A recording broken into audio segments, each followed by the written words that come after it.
Wake up, wake up, wake up. It's the Flow Show, no filter. What I'm going to say today to get my ass in trouble? Well, let's cover my ass. The thought, views, and opinions shared at the Flow Show, no filter, are for educational and entertainment purposes only. I am not a professional. I am just good.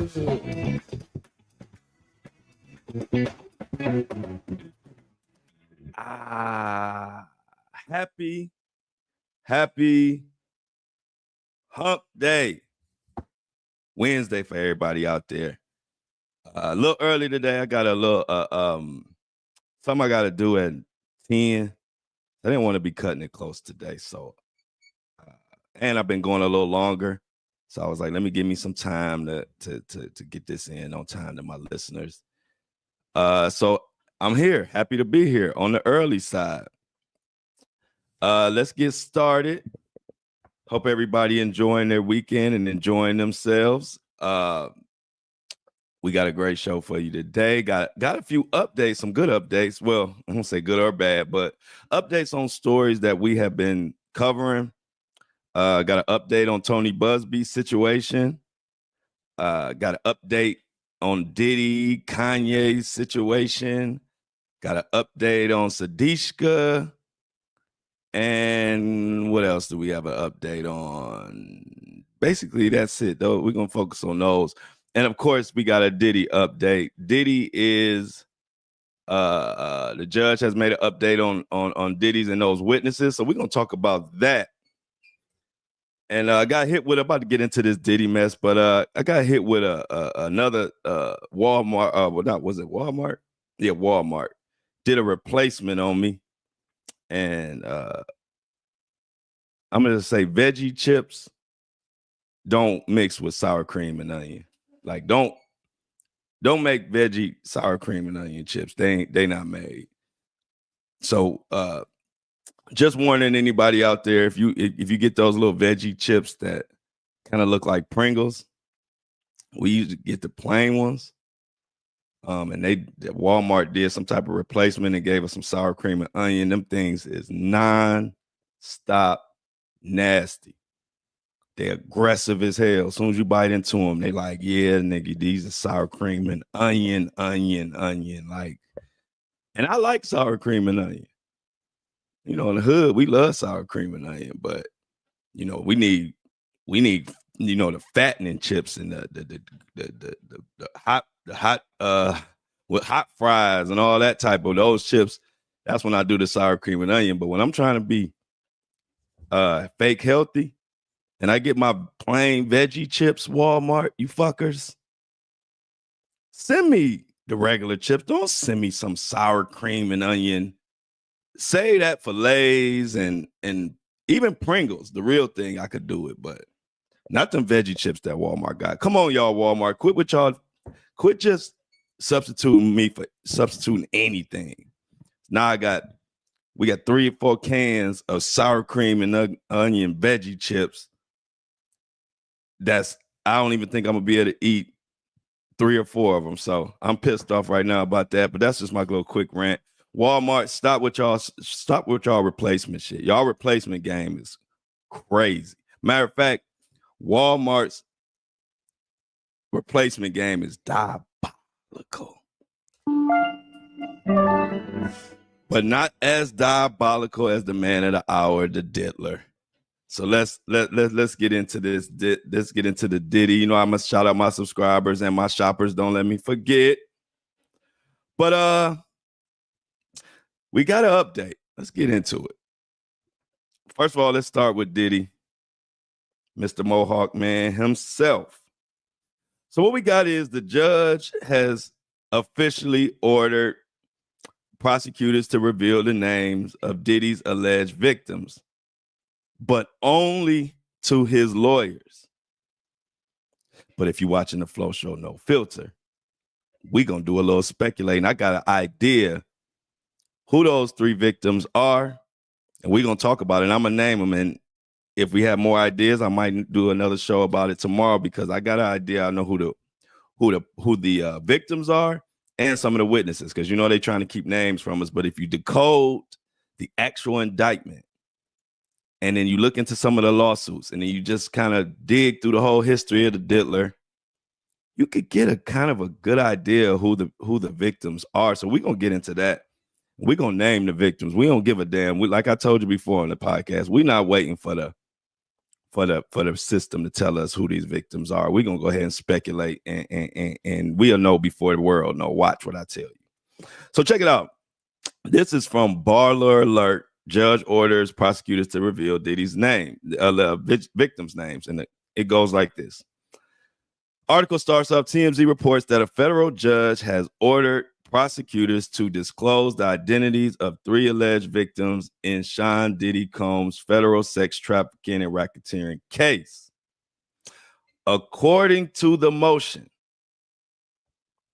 filed by Diddy's attorneys on March 6, his defense team requested the names of 3 anonymous accusers and witnesses mentioned in the U.S. Attorney's Office's indictment. And today's show, we're going to name who we think possibly one of those witnesses is, and we're going to name the 3 accusers. Now let's continue. The government's case filed in the Southern District of New York refers to them only as Victim 1, Victim 2, and Victim 3. Diddy's legal team argued that they needed the information as soon as possible to prepare for trial, which is now less than 2 months away. In response, the judge ruled that the prosecutors must provide the names to the attorneys.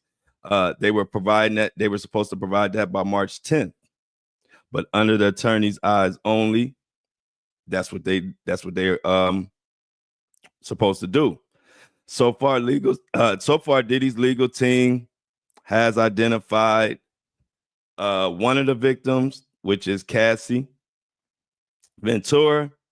Given that the indictment referenced the infamous 2016 hotel surveillance video showing Combs assaulting her, his lawyers also believe the other 2 alleged victims are former girlfriends. Despite the court's ruling, a gag order remains in place for the case, which means the victims' identities may not be revealed to the public until the trial, if at all. If the judge decides to close the courtroom during testimony, the accusers could remain anonymous even throughout the proceedings. Y'all know that ain't gonna happen. Y'all know somebody gonna spill those beans early. I don't know what the hell Baller Alert talking about. Let's continue. Diddy has continued to deny all the allegations. I gotta say that to cover my ass. No Diddy. Now, let's talk about these victims and these witnesses that they trying to keep nameless from us, but they don't know. This is the Flow Show, no filter. Ain't nobody going nameless. We're gonna do some digging and we're gonna find out exactly who they talking about. Because it's just like, hey, they didn't want us to know the Cassie. Now I don't know who leaked the video. I don't know, but if we going according to the law, according to what's being said in the official filings, the feds didn't release that tape. So let's just assume the feds didn't release the tapes. They didn't want to reveal Cassie's name. What happened was the indictment spelled out that there were that one of the victims was beat up in a hotel, and it gave, I think, the year, the time frame, or maybe even the date. And then the Cassie tape got leaked, and everybody put 2 and 2 together. And they said, oh, well, victim 1, this is before the superseding indictment. They said victim 1 has to be Cassie because we saw the hotel beating. We saw it on around that time, that date, or whatever they said. And that's kind of how Cassie even got put out here. And I'm saying that to say that they wrote the indictment nameless for a reason, but the incidents will kind of point out to who they're talking about. So Cassie beans got spilled, and that's how we know it was Cassie. Then here comes this superseding indictment. Now, in the superseding indictment, we also have context clues of who those 2 victims are. and also who some witnesses are because of the actual crimes that are alleged. So let's talk about this indictment so we can break down who possibly are these two other victims and another witness that we may think his name will pop up. So the first one is kind of easy. And we talked about it before. So I'm going to do the first one that we already talked about. Then we'll get into victim number 3. Then we'll get into the witness. Now, the first one was kind of easy because they said in the indictment, Diddy is being alleged to have dangled somebody over an apartment or hotel balcony. So as we dig through Diddy's past, I come across an article that said Diddy accused of dangling woman from high balcony in new case. This is from December 2024. This was actually a little bit after the arrest. This is from the BBC World News and Stories, written by Samantha Granville. And it says, Sean Diddy Combs has been accused in a new lawsuit of dangling a woman from a 17th floor balcony of an apartment during an altercation. The lawsuit filed in Los Angeles by fashion designer Brianna Bongolan alleges the incident happened in 2016 while she was at the home of Mr. Combs.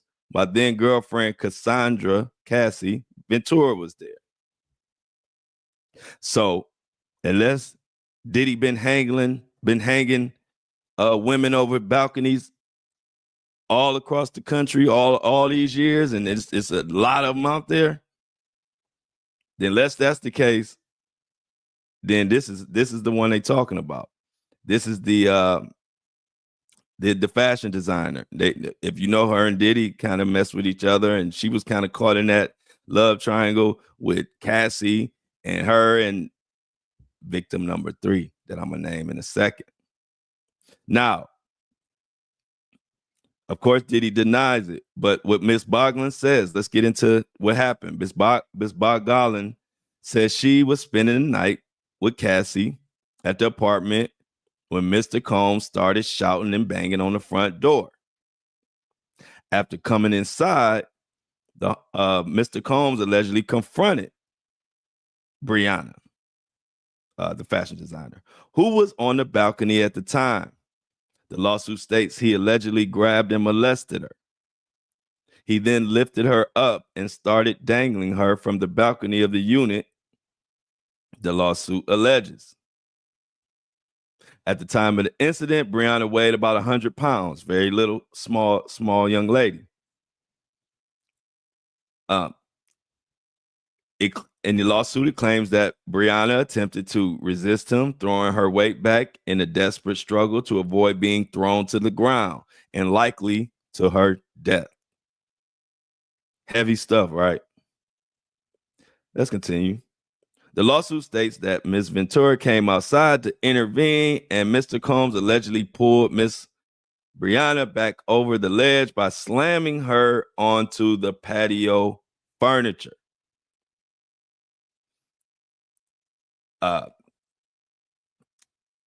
Brianna claims she did not and still does not know what provoked the alleged incident.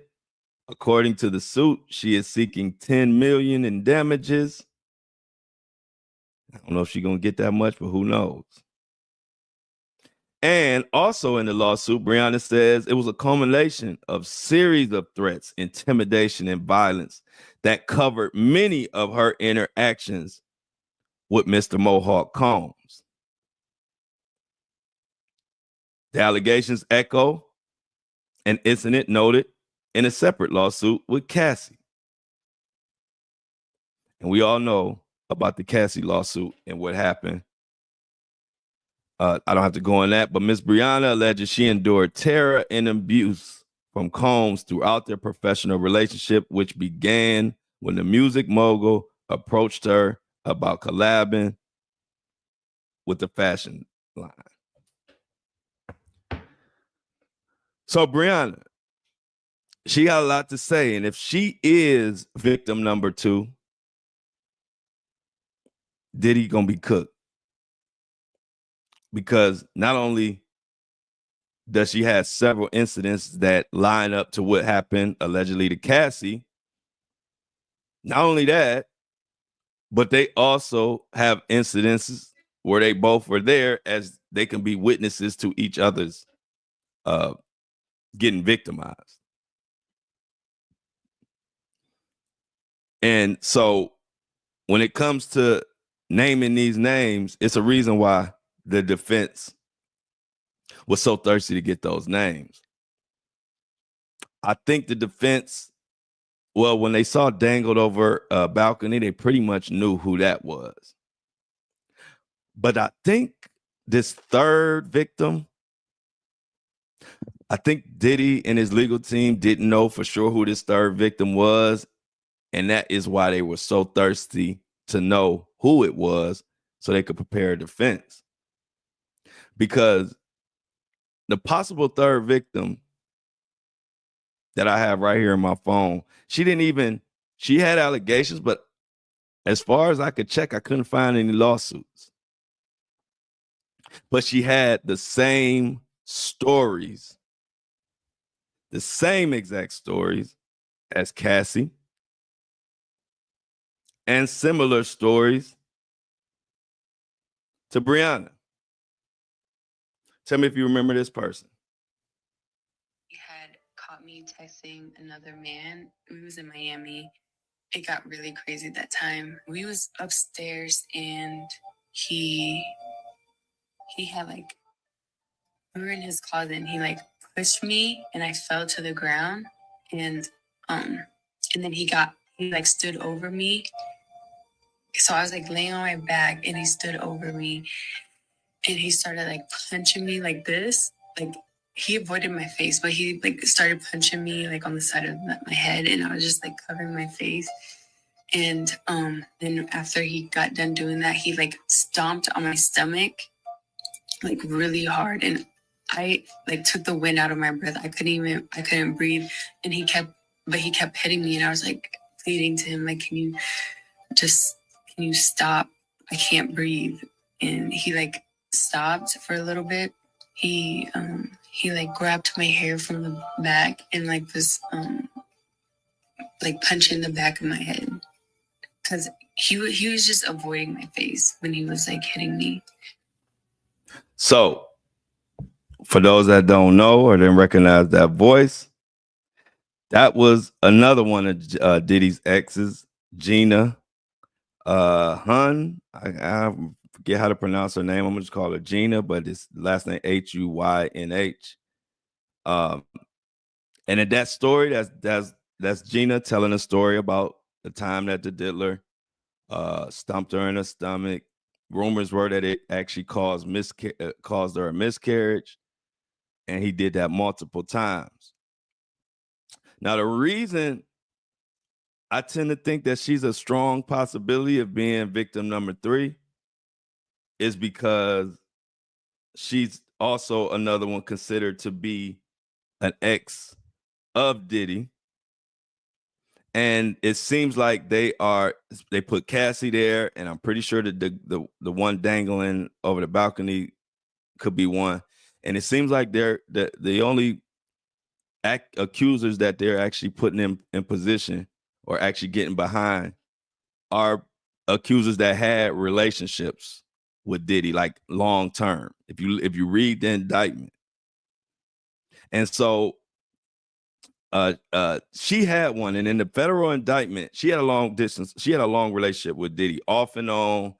She was talking to Diddy during the Cassie stuff, all kind of stuff. So Gina, the federal indictment against Combs details a pattern of abuse, including physical assaults, where he allegedly struck, punched, dragged, and kicked women.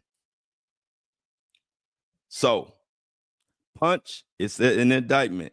It women with the E, meaning plural. So not just Cassie. And we didn't literally see him punch Cassie. So I don't know, but we know he struck her. We know he dragged her. We know he kicked them. But they said kicked women, plural. So if you're not just talking about Cassie, who's another woman that is alleging that Diddy punched, kicked, and did all that over a long period of time? And they said these injuries often resulted in healing times of days, even weeks. So given the similarities between Gina's allegations and the behaviors described in the indictment, one could speculate that she could be among the victims referenced in this superseding indictment that is about to be named. And now this is just me guessing, but did he know that Gina had a lot of secrets? Because Gina is one of the few that didn't come out with lawsuits, but she told what happened. And she actually was involved with Diddy for a long period of time, even up to the part where they say Young Miami disrespected or said something about to Gina about if Diddy wanted you to be doing whatever to me, you be doing. And I ain't gonna say it quite how she said it, but so that would lead me to believe that's why they were so thirsty to get those names, because they wanted to know if Gina was one of them. I'm thinking, it's me guessing. They wanted to know, was Gina in that mix of the three alleged? I'm telling you, they pretty much knew who the dangled over the balcony was. I'm pretty sure. Like I said, unless Diddy been dangling women over the balcony left and right, they pretty much probably knew who that was from the indictment. And of course, they knew Cassie. So they wanted to know who that third one was, and they probably was suspicious that it might be Gina because of the situation. I mean, she done had a alleged miscarriage, different stories. She was around back and forth in between the love triangles of Cassie and whoever else Diddy was talking to. So in my mind, keep an eye on Gina. She might have came clean. She might have came to the feds and say, hey, I got a story to tell.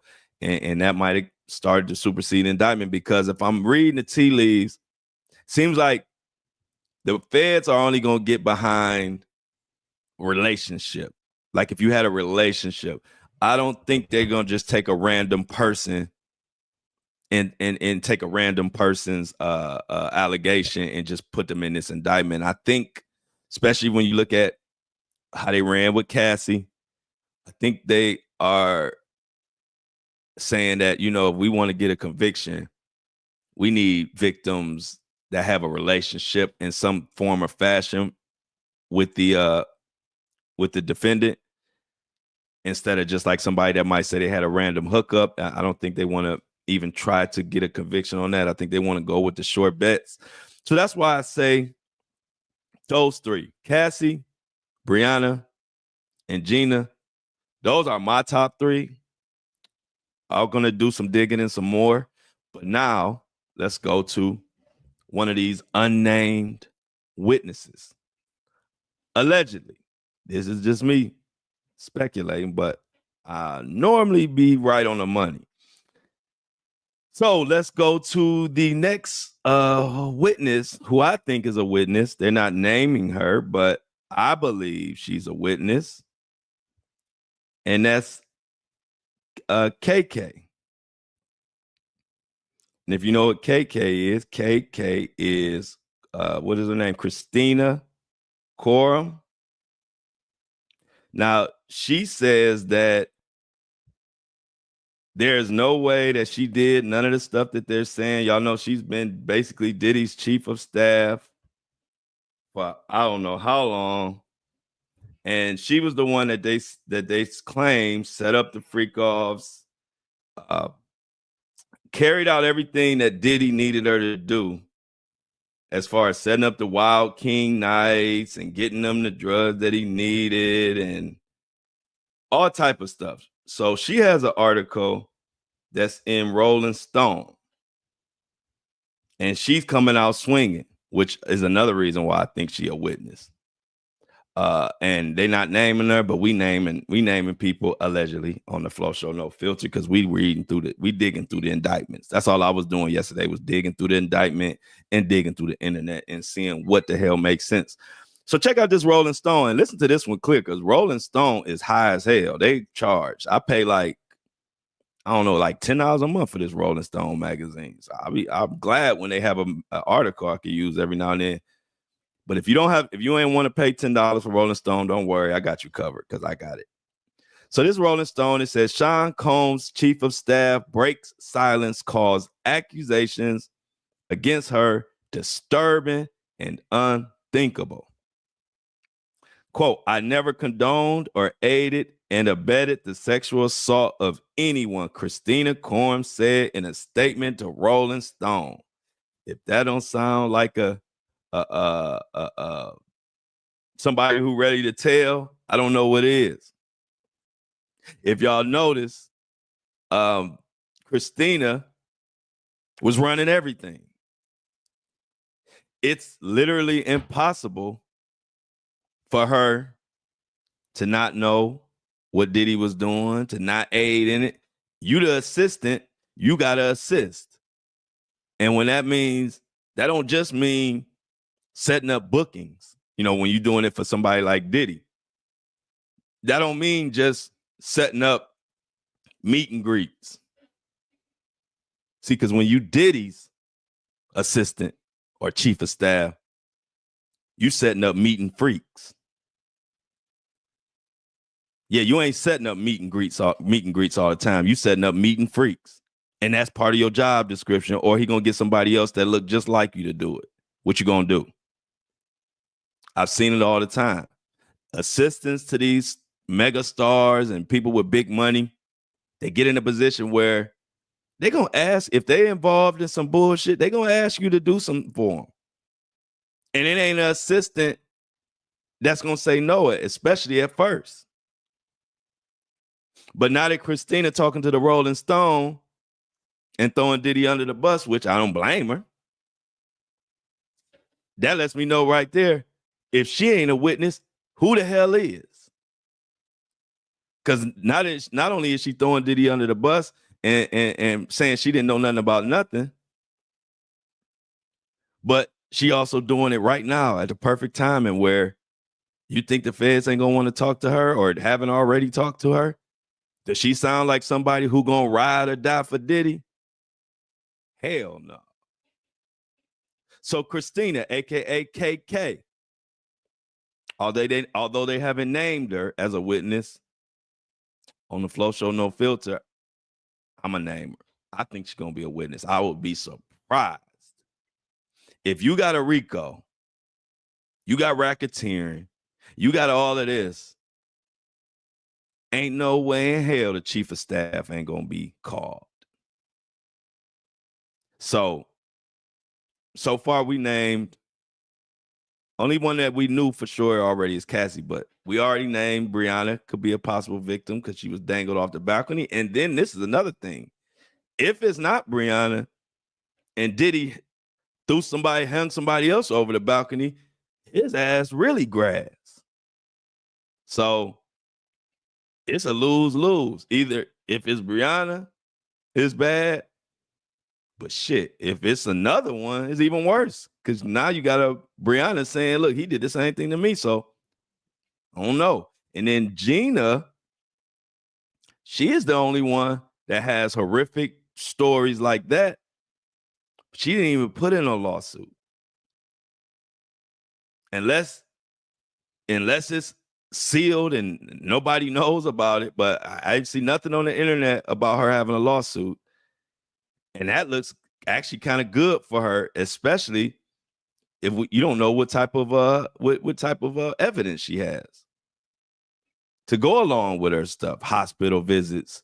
I'm sure if she was kicked and punched and allegedly had a miscarriage and all of that, I'm sure that's well documented. So if that third person is Gina, that could spell trouble. Because I'm pretty sure if he caused miscarriages, punched her in the stomach, punched her and did this and that, and this was ongoing, I'm pretty sure she has some evidence. And I'm gonna tell you something that nobody kind of knew, or anybody know, but I was given this information, but it's way past the time now. I was talking to some people in the know a while ago about the Cassie situation, and how it got resolved so fast was this, and this is inside information. That's why I'm not gonna tell no names or anything. So I don't want to get anybody in trouble, but I got to tell y'all this. Y'all be subscribing, so I'm telling. Look, my subscribers getting the info, and my listeners. So you just be mad at me on this one. But anyway, what happened with Cassie was, y'all know how when it initially was filed, and at first Diddy was like, this is BS. No, he didn't say BS, but he said this is a money grab and blah, blah, blah. Remember, he was like standing on 10 the second Cassie filed, right? Well, somebody in the know told me, he was like, you want to know what happened? Why Sean Combs went from standing on 10 toes to basically 5 minutes later sending over $30 million and all of that? Cassie had some evidence that she saved from like 10 years ago or something that Diddy never knew about.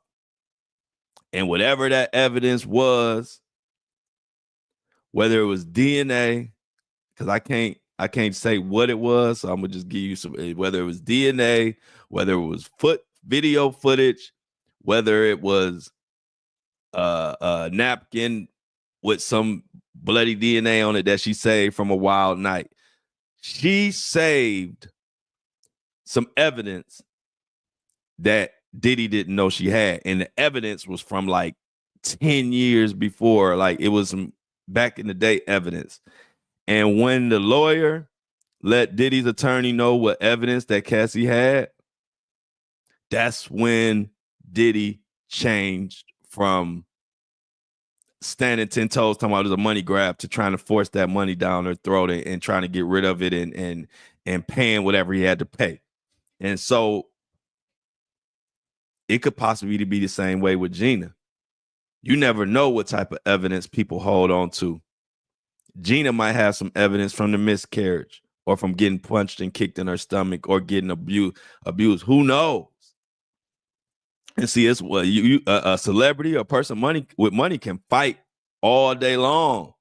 Words and he say, she say. But if you could produce them receipts, oh, it's ball game. Which is why we've been on this show saying that Diddy is cooked, crock-potted, twice baked, panini grilled. The Benihana man is spinning the egg. They doing Diddy like Benihanas and wasabi. They spinning the egg and cracking it and throwing water and squirting squirting shrimp sauce in your mouth. No Diddy, because this ass getting cooked every which way you can. Even flame broiled, Burger King in this bitch. And so as we name these names, we will wait to see. You know one thing about it, it's going to get leaked. I don't care what this ball alert thing talking about, we might not never know, or if we don't get access. Well, hold on. I'm going to be in the courtroom, so yeah, we going to definitely know. We're going to definitely know, because my ass in the courtroom, especially on certain days that I know is going down. So we going to know on this show. So make sure you subscribe, by the way. I don't know what ball alert talking about, but that's going to get leaked. We're going to know the names. And until then, we're going to keep speculating. And I'm going to keep watching it, because eventually it will get leaked. Enough of Diddy. Let me go to something else real quick. I don't even want to spend a lot of time on this particular segment. But remember I told y'all I was out on Kanye? And y'all know Flo got that grandma intuition. came from my granny, the inventor of And I Don't Like It. When Granny called out something, you better believe something gonna follow up and co-sign what she's saying. And Kanye just went too fucking far last night on Twitter or whatever, X. And it's just fitting that he did this right after I said I was out on him. Because I'm a Kanye, I'm a Kanye fan. A lot of us are Kanye fans. I'm more sad to see the crash out. Not happy to see this crash out. But he went too far last night. What did he do? I don't care what you feel about Jay-Z. I don't care what you feel about Beyonce. I don't care what you feel about what they may or may have not done in the industry to people or whatever. A lot of speculation going around. I ain't even here for that this morning. But Kanye West says something that I don't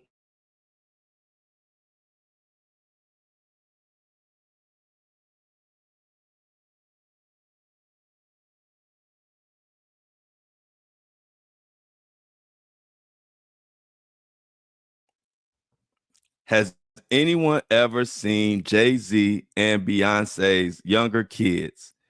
They are retarded. No, like literally. And this is why artificial insemination is such a blessing. Having retarded children is a choice.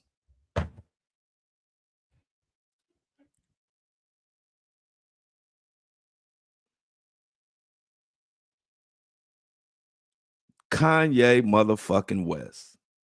I don't care what nobody say about no grown, what your opinions is. I don't play talking about no fucking kids from nobody. That's the quickest way to piss me the fuck off.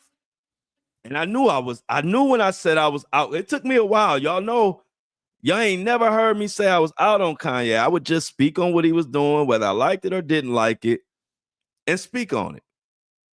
It was just yesterday morning on the podcast, I finally just told y'all, look, y'all, I'm out on Kanye. He done went overboard. I can't honor that. I can't respect what he doing. And just to co-sign me and let me know I was saying the right shit, like always, he goes and says this. Now, I don't give a damn about what anybody feel about Jay-Z and Beyonce. Kids is off limits. Kids is off limits. That's why I don't want no corporate dollars. That's why I only want corporate dollars if they're going to be in line with what we doing on this show. This is why I want subscribers, and y'all think I be just saying this shit. No, this is why I want subscribers. I don't want to be as big as Jay-Z and be tied to all these corporations. Because the first celebrity or person that I know personally that comes out and say some shit like that about my son, I'm finding them and kicking their ass. I don't care about no sponsors. I'm finding you at some point. I ain't got to make no special trip. I will wait until I run into you till you think it's over with, and you're going to see in the news clippings, Flo kick somebody's ass. So y'all just be prepared to buy up a lot of merchandise or get a lot of subscribers or do whatever y'all got to do to bail me out, because I don't play that shit. I get just as mad, almost as mad when somebody talk about somebody else's kid with issues or problems. I get as if that's my kid. Now, when we ask, I wonder, is Sir okay and this and that, it's out of love. I don't want to be on here talking about nobody's kid I don't do that shit. I don't believe in that. Never did it. Never will. And I don't care who you is. You can't get away with that on here on this show. So when I read that I was angered. I was angered and I was sad. So I said, who the fuck? How you don't know no better, man, than talking about, you talking about somebody's kids retarded?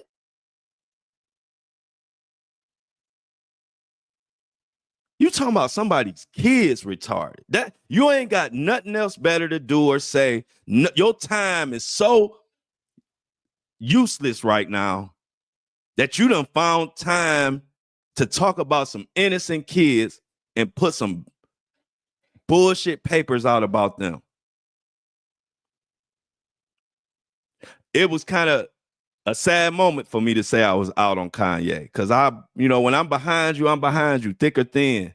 Long as you don't do nothing, you ain't assaulting no babies and assaulting women and all this other stuff. I'll give you leeway. I'm with you. So it was a sad moment when I'd say I was out on Kanye. But after that tweet, after him calling somebody's kids retarded for the whole world, I'm super out on Kanye. And like I said, I don't care any industry. Y'all can be mad at me, any celebrity, whatever. But you say something about that kid, and I know who you are. Now, if I don't know you, I don't know you. But if it's like Kanye and Jay-Z, they know each other well. So if I know you well, and you talk about my son or my kid, whatever, like that, and this ain't right. I ain't condoning violence. I don't condone violence. This ain't right. I'm just real. And I'm just telling you honestly, that's cause for an ass whooping. And go ahead and give me my case or give me my bond. I had a bond money ready because I'm not going for that shit. That's foul as hell, man. And Kanye need to get some help. And I don't like it at all. If you know me, you've been following me for a while, you know I don't play about no fucking kids. I don't play about no kids at all. Like, that's the thing. That was the original reason that even got me doing what I'm doing, is standing up and being a voice for children. And so I can't even really put into words what that made me feel like, but I felt better that I publicly announced that I was out on Kanye before he even said that shit. Now that might not mean nothing to y'all, but that meant something to me. I'm like, well, see, I called it before he even said that, because I was already out on him once he said that. But yeah, y'all, Kanye West is just looking for attention, and it's sad. He calling people a pussy and this and that when he really is the one acting like all of that. He wouldn't say none of this in nobody's face. He wouldn't say that in Jay-Z's face. He wouldn't say none of this stuff he's saying in nobody's face. So like I said yesterday, and I ain't going to be on this bitch talking about Kanye every day either. This probably going to be it for a minute, because I really didn't want to give him no more airplay, because he's just looking for attention. And when you're looking for attention, I don't like giving it to you. So hopefully I won't have to bring up nothing about Kanye no more. Hopefully he just calm down or get him some meds. I don't know what his problem is, but he went way too far. And again, I'm out on Kanye. I'm out on anybody that's calling somebody's kids retarded or Down syndrome. Then he even said, after people got mad, then he came back talking about if they take my, hey, I had to put that up, but if they take my Twitter down, it'll be down like Down syndrome. And a lot of people were saying that, Sir possibly had Down syndrome or whatever. And so it's just all, like I said, I ain't defending Jay-Z and Beyonce. It ain't about them. This is strictly me defending the kids. And like I said, kids are off limits, especially mine, especially this community. Any kids a part of the Flow Show No Filter community, my kid, whatever, are off limits. And if you want to see Flow crash out, there you go. Play with my kids, play with my son. I'm gonna leave it at that. It's getting hot in here talking about Kanye, and I don't know what the hell Kanye doing. So let's move on from Kanye. He been on a Twitter rant for the last few days. He want to beef with Kendrick Lamar. Kendrick Lamar ain't paying him no attention. Everybody's kind of just using him to pass time and look at what he's doing. But it's gotten to the point where I think he's literally destroying his brand. And I don't know if he's going to be able to come back from this. So we'll be continuing to pay attention. But let's get off Kanye. and I'm going to end on this note. We want the old Kanye. We either want the old Kanye or no Kanye today. But we got an update on your boy Tony Busby. We got to get into Tony Busby. So we're going to get into that Tony Busby update, and I'm going to tell you what the judge motioned and how I feel that Tony Busby is going to move forward, because he might have something up his sleeve for Jay-Z. And we're going to talk about that in a second. But let me shout out to the people and give flowers to the people that make this available, make this show, keep the lights on, keep truth alive, all while they keeping their head on a swivel while they listening to me talk and rant. Without these people, we don't have a show, because this is a show that's just going to bring truth. Corporations, big time celebrities, they don't like the truth. So they either going to pay me to not tell the truth, or they not going to pay me, and I'm not going to be able to tell the truth unless the subscribers subscribe, unless the shoppers shop. We are a people's podcast, self-sufficient, for us, by us type of podcast. And I love that idea, because it gives us the freedom to talk about whatever we want. If y'all have a cause that y'all want to push for, put it in the fan mail, send me a message. I'll announce it, as long as it ain't no crazy shit. So let me announce the subscribers. And if you subscribe, it's in the description. Supporting the podcast, you will get a shout out. Also, if you shop at my merch store, my Shopify, the website is andidon'tlikeit.com. Just how we spell it out when we say it. But so let's get to it. So we got Brenda. Let me shout out Brenda as a subscriber of the day. She did a $8 donation. We only asked for 3, but Brenda gave more. So let's shout out Brenda. Say thanks to Brenda in the chat. Brenda, we love you here at the Flow Show No Filter. We also got some shoppers. We got one shopper today, but we got 2 shoppers to shout out. So as I pull it up in my trusty phone, I got too many windows open. Y'all know how it be. So I'm getting there. So we got 2 shoppers. And the 2 shoppers are, drum roll please, Laura. Shout out Laura Clifford. She spent about $50 in an ad. I don't like it.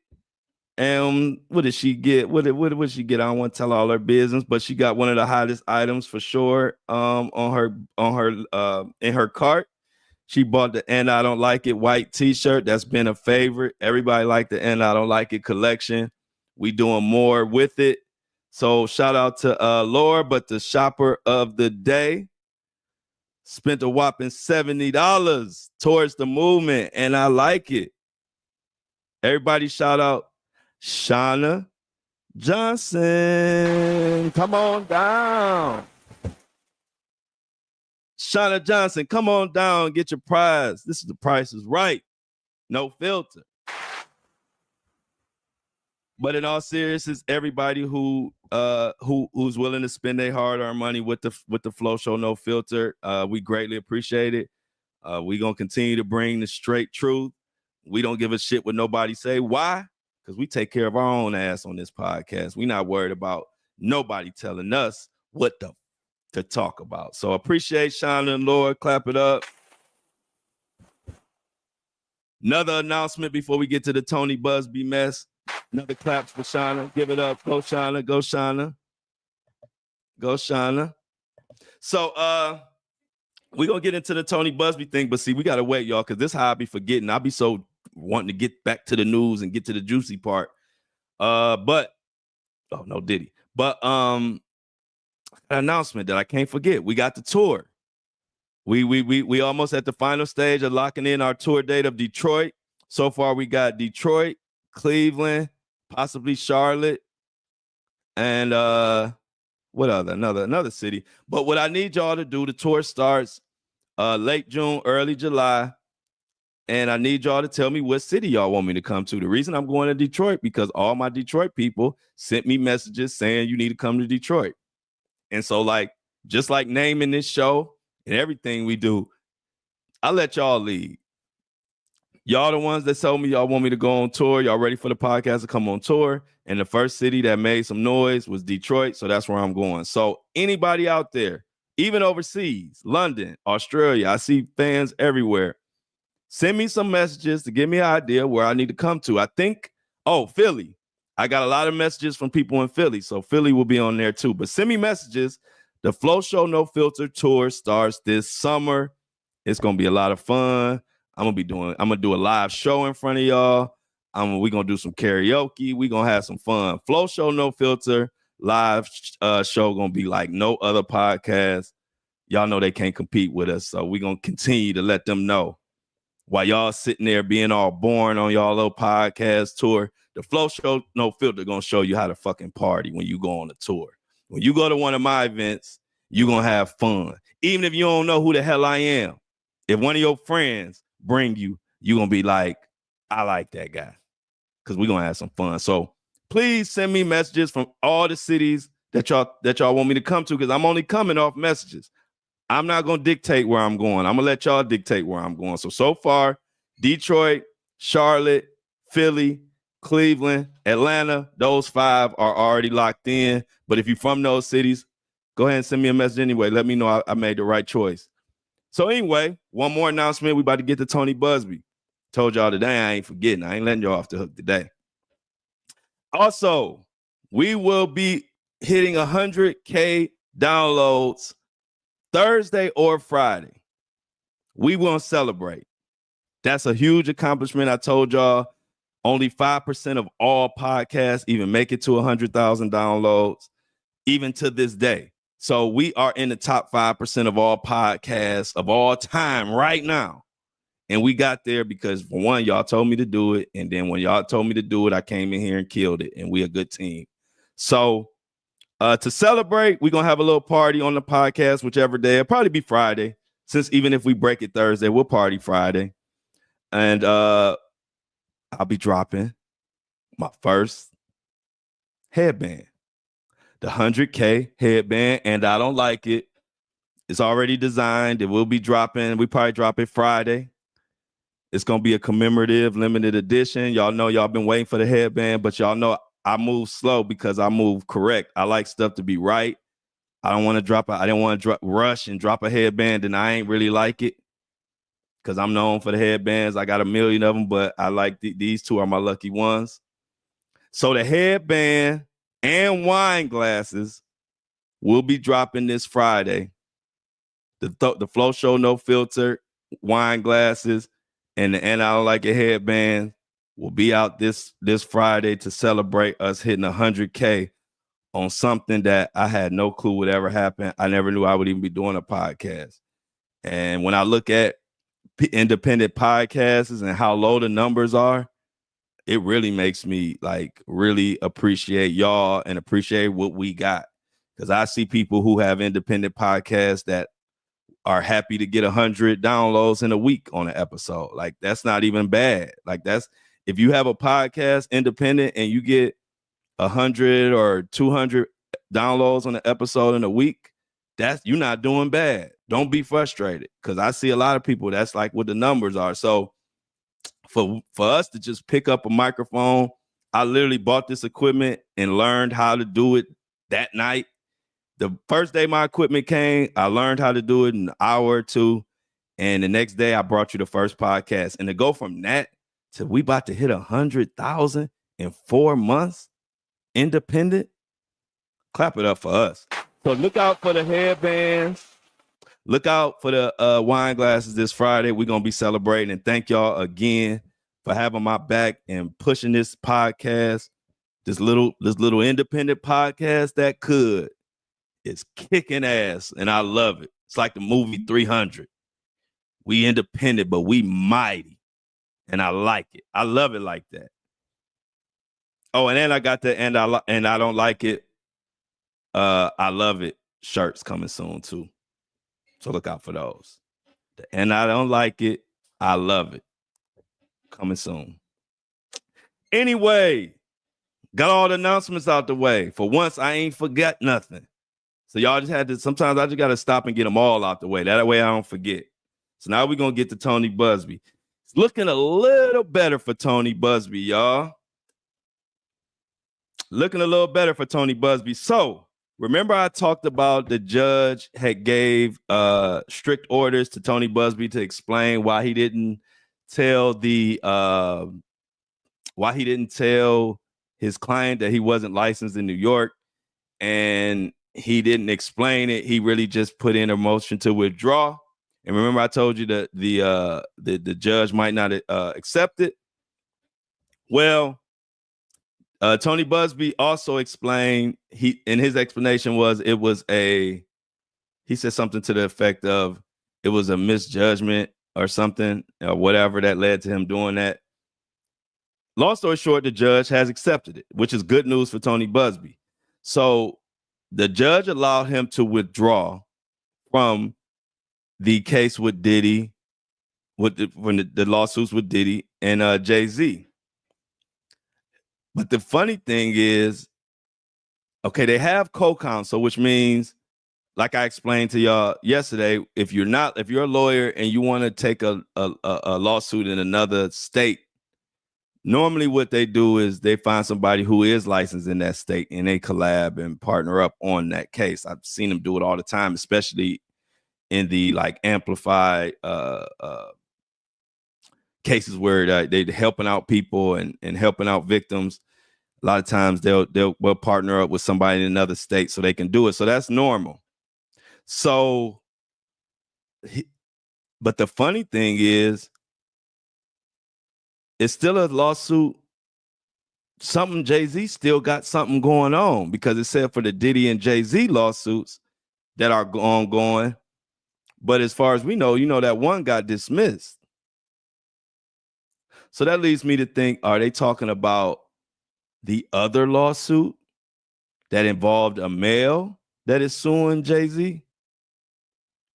Because other than that, I wouldn't know what lawsuit that Tony Busby is withdrawing from that involves Jay-Z. So Tony Busby may have a trick up his sleeve. Because if y'all remember, back when Jay-Z and Tony Busby and the attorneys all was arguing and going off on each other, if y'all remember, there was another lawsuit mentioned that we all didn't know about. We all knew about the 13-year-old with Jay-Z, but we didn't know about there was a male victim. That came out kind of when they were slinging mud. That came out and we were like, wait, hold on. So it's a male victim that's suing Jay-Z too? So I don't know. I'm just like y'all. We got to sit back and see how it plays out. But Busby may or may not have a trick up his sleeve. So now, since the judge has let Tony Busby withdraw from this particular case involving Jay-Z and possibly Diddy, I'm not sure how they connected, because they just use both their names. I don't know if they're saying they're on the same case or they're talking about different cases. But anyway, as far as Jay-Z and Diddy, Busby might have something for Jay-Z. We're going to have to sit back and see. But now it appears that if this judge let Busby withdraw from this one, they probably will let Busby withdraw from all of the Diddy cases. And like I said, Tony Busby already has co-counsel in place that is licensed. And so like I told you, the lawyers do this all the time. I've seen them do it where they just partner with somebody who's in that state. So it looks like, as far as Tony Busby, looked like there's some good news for him. He was able to withdraw, which means those cases can go forward. And don't be surprised if another bombshell lawsuit comes out against Jay-Z.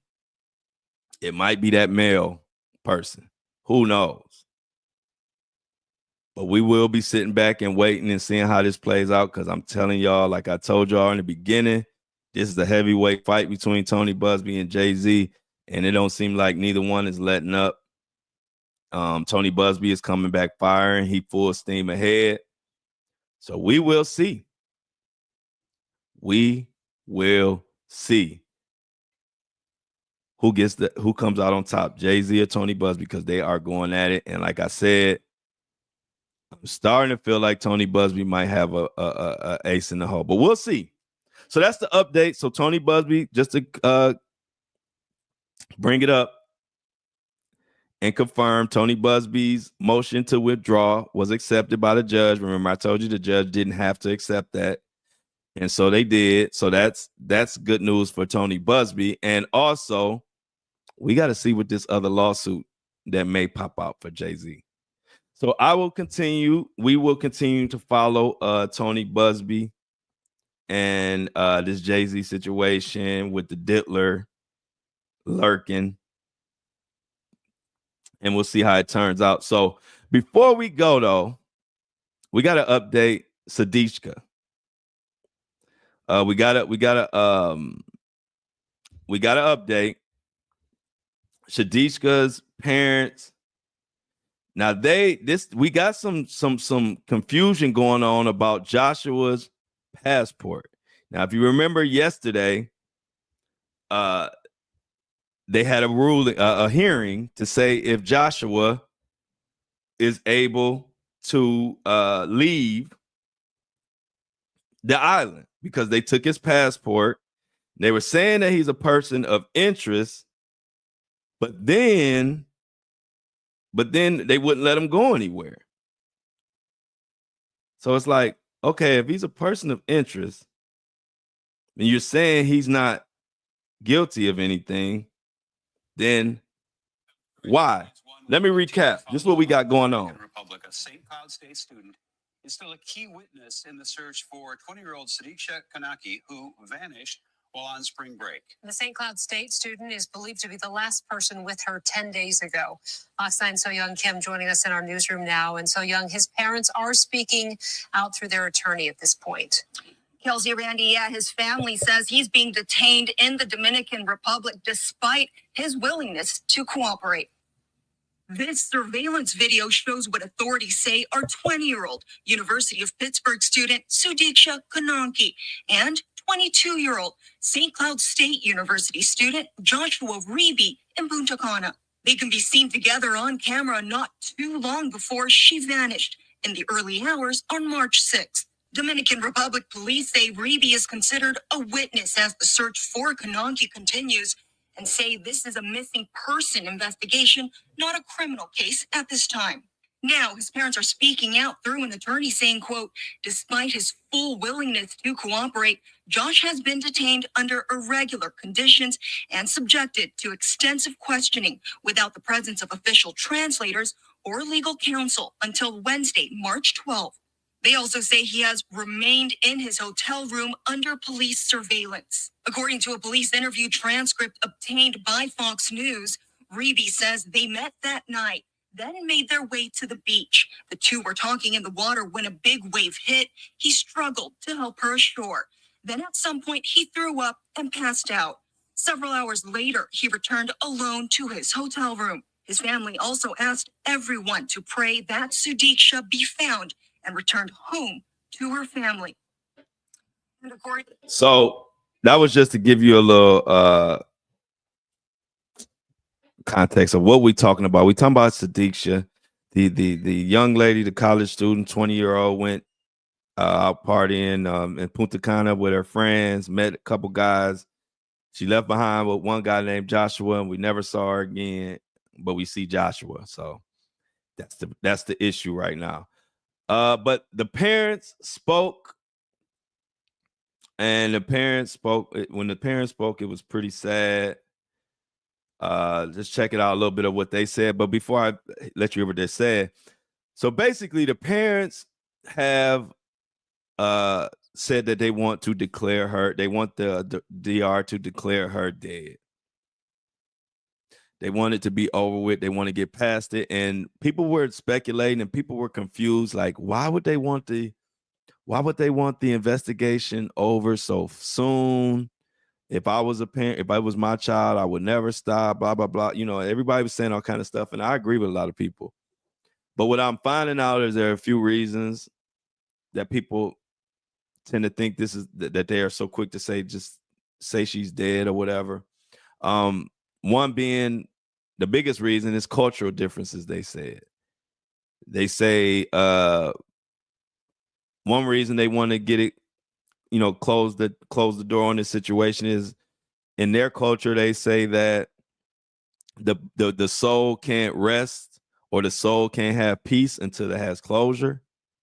So they want to get to that part fast, you know, quickly. So they want closure. Also, there was a lot of people from that culture saying that now, I don't know, this is what people saying, so don't take these as my words, but they were saying that the family felt embarrassed by the situation, and now it kind of makes sense, because if you remember yesterday, I said not only did the parents want her to be declared dead, but they also said that they wanted the footage. They were very adamant that they wanted that footage taken down. They didn't want that footage of her walking with dude and hugging and doing all that. They wanted that taken down. And now, and the fact that they really made that, because when I read that, I thought, I was like, well, I know you don't want the footage, but if you say I want to declare dead, just in case she's still alive, why would you want the footage to come down? I was thinking that to myself.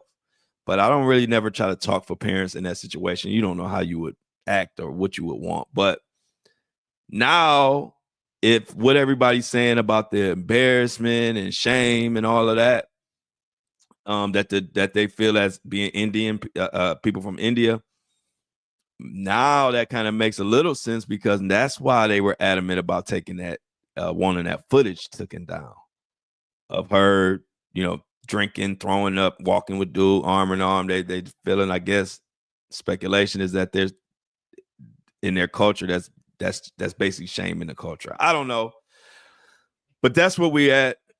And so check this out. This is a little bit of what they said.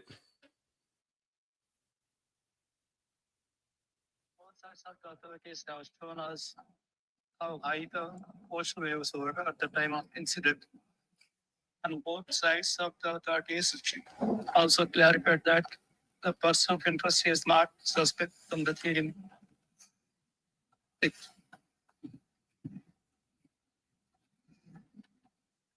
king just with deep sadness and a very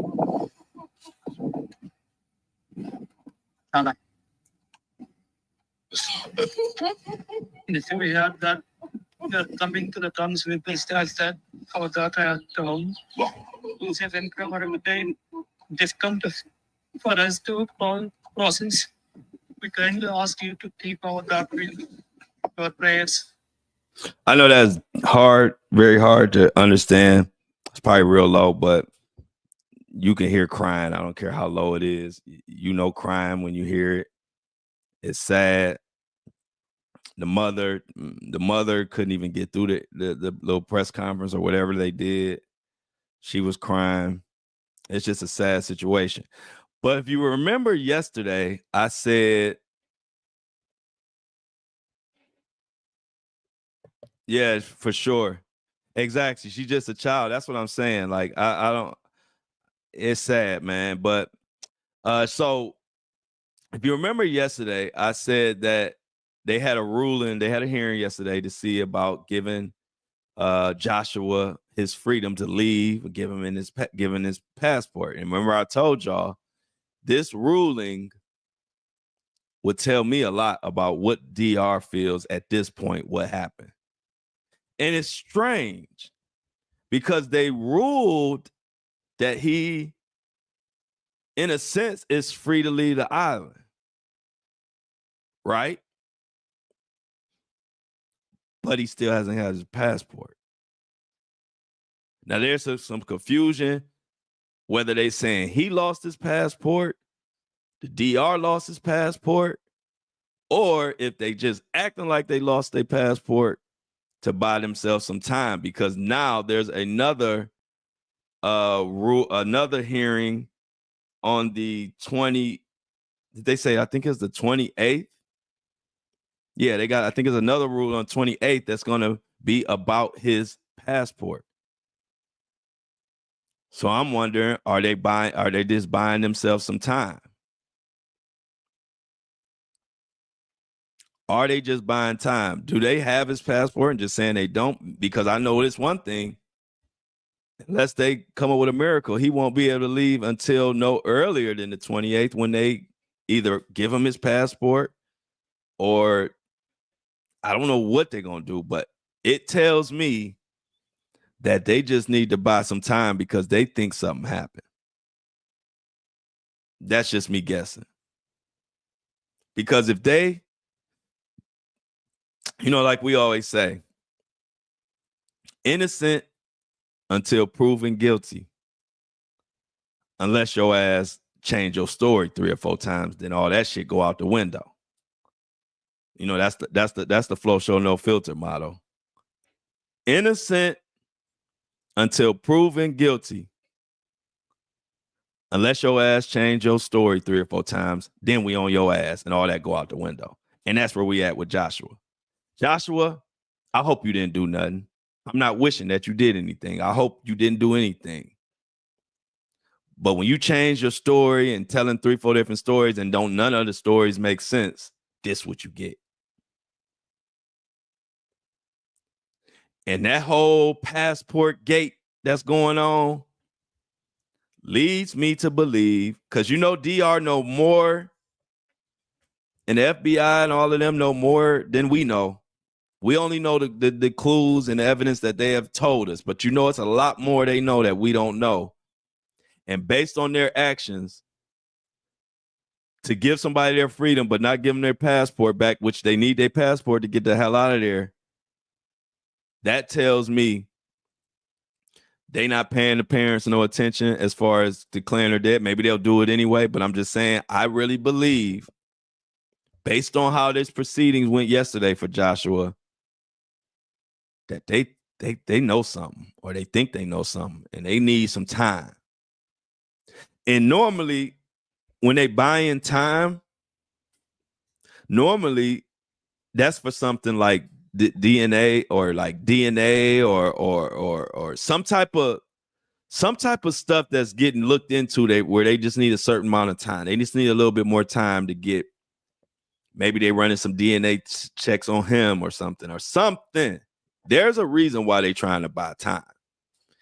Because if that was it, because to me, I'm not buying nobody lost no damn passport. So I'm just not buying that.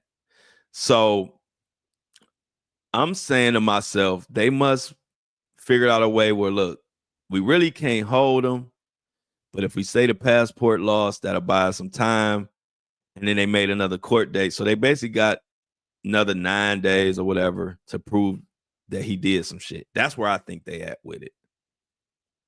You know what we think on this show. We think he did something out there in that water. And that's why his story is different. And that's why he's changing his story. My parents, my family always said, people's story change because they lying. People's story have gaps in it because they lying.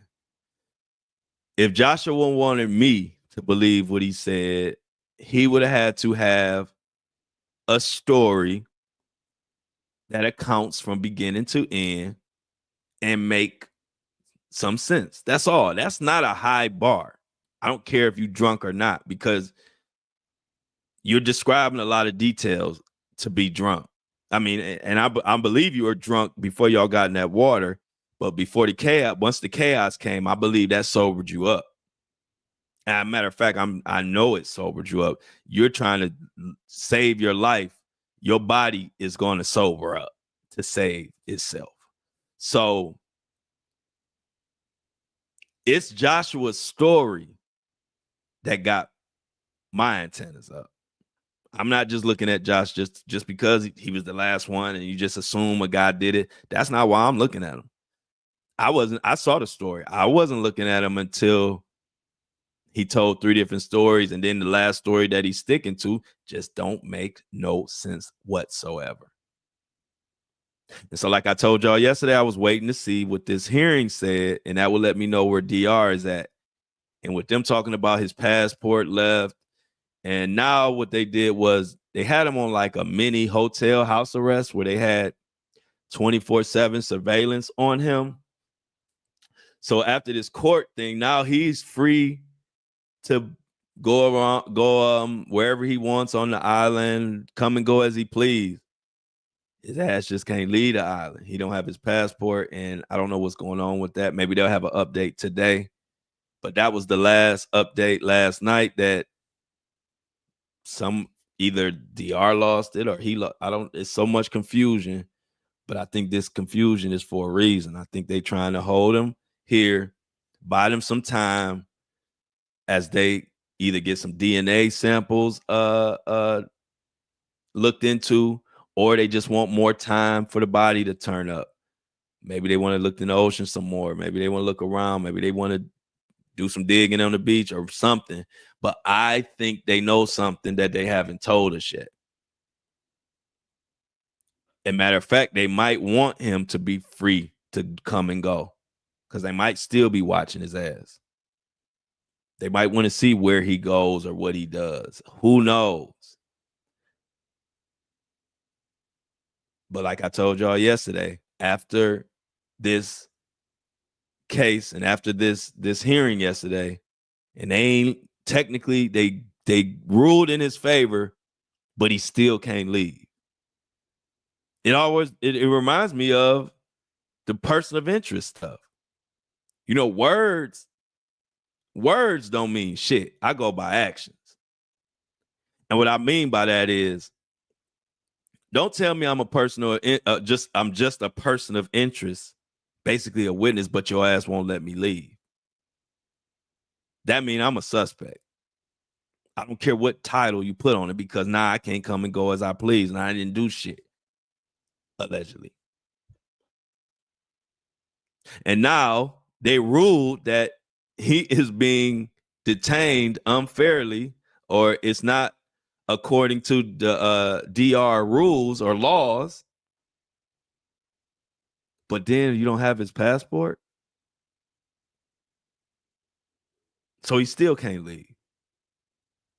So like I said, I strongly believe DR, the FBI, or something, they know something that they haven't told us yet, because this shit ain't adding up.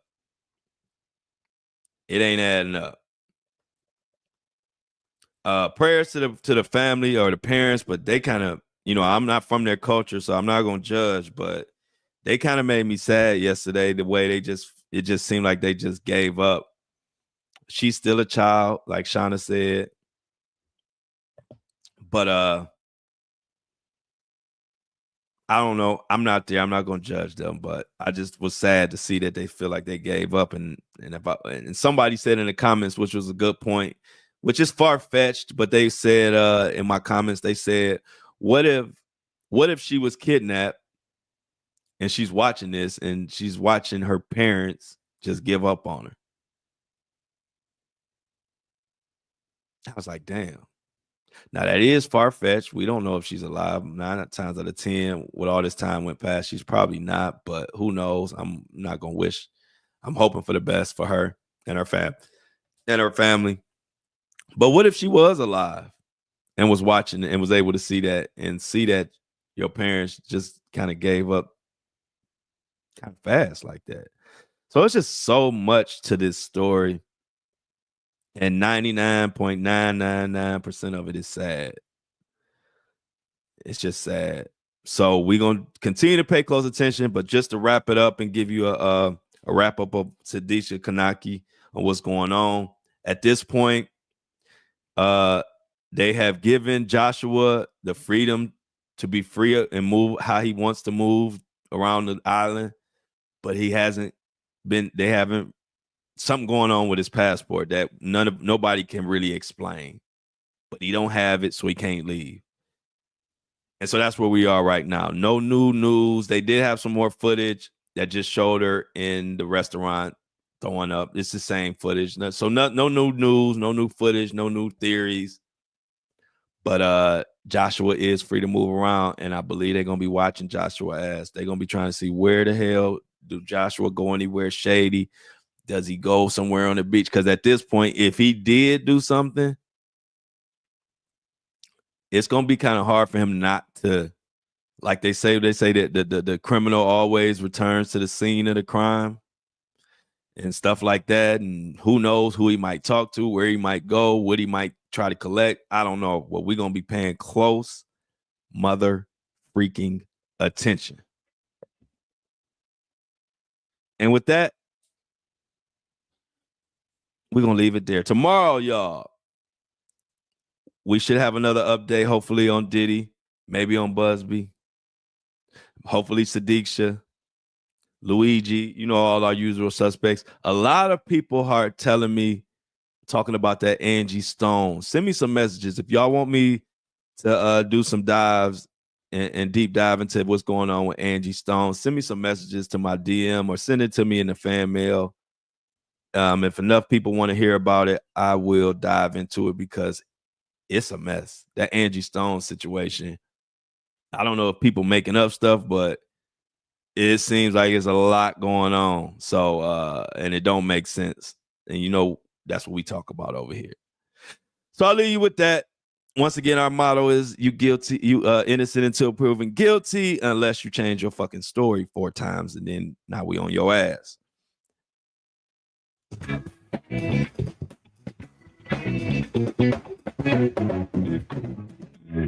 As always, I love y'all, but I'm out.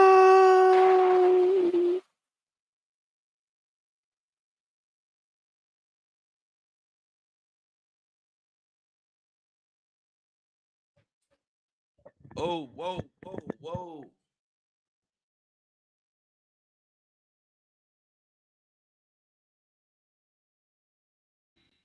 What it do?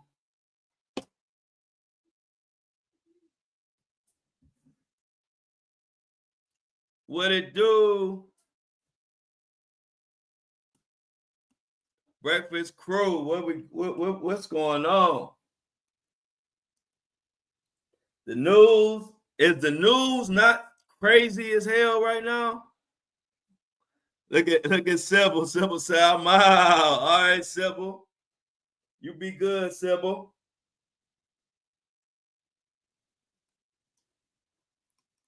Sybil say, I'm out.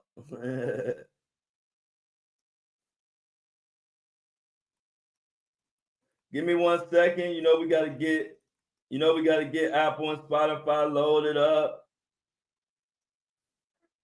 We gotta get Apple and Spotify loaded up.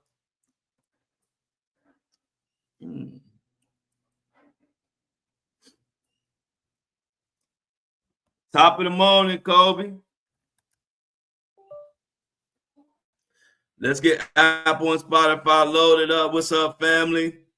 Amy, Mini Me. What's up, Ain't Mini Me? Yeah, have a good day, Sybil. Yeah, I agree with you on that, Amy. I think the family don't want to know nothing else.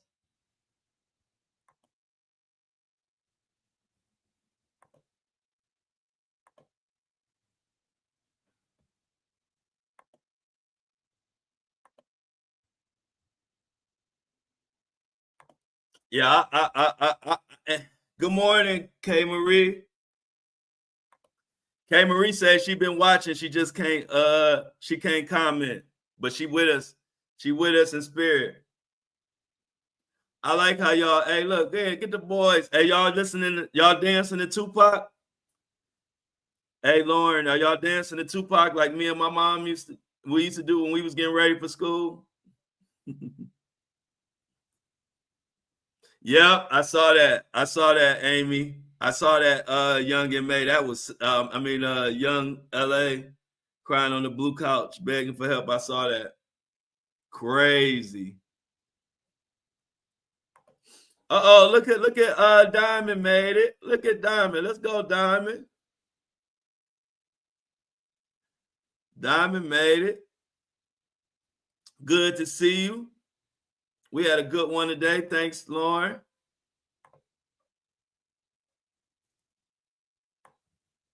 What about Kanye's crash out, yo?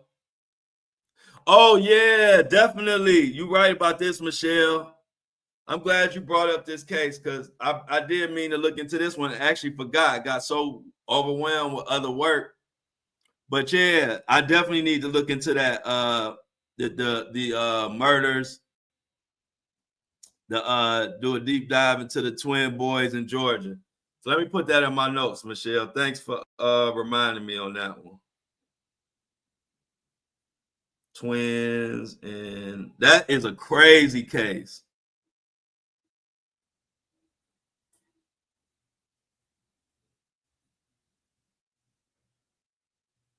Yeah, I just put that in my notes. Thanks, Michelle.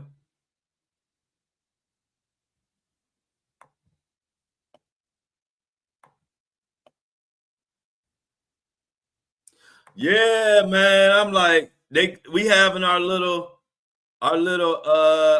drought, see Tuck. You know how that go, but they need these losses. This is actually a good thing, man, for us to let them know they got to get back on their stuff. I actually ain't too mad. I'm mad that we lost, but I think we need these, like, they need some reality checks to let them know you got to get back on your stuff. Because we really, if you think about it, we ain't played great. We had a couple good games, but we had a lot of good games. And I mean, we've been coming back and this and that, but we ain't played our real, we ain't played like we've been playing. So we need to wake up. What we got next?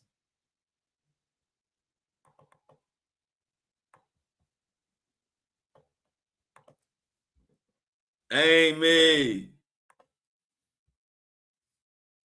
Look at Amy in this. Amy said we up early. Yeah, we gotta let them know we still human. Yeah, Kanye need to be slapped.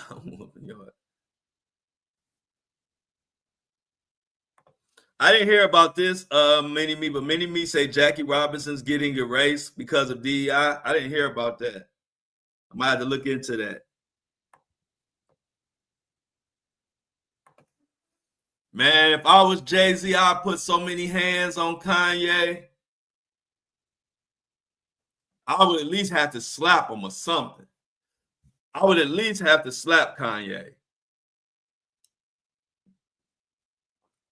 You just got to give me a little baby assault charge.